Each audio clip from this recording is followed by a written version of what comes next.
Hi friends, welcome to Sharmi vlogs. இன்றைக்கி பால் பாயசம் தான் பண்ண போகிறோம். எப்படி பண்ணுறதுன்னு பார்த்துடலாமா?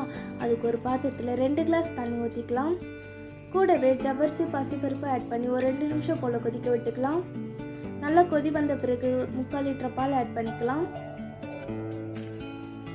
ஒரு பக்கம் நல்லா வெந்து வரட்டும்.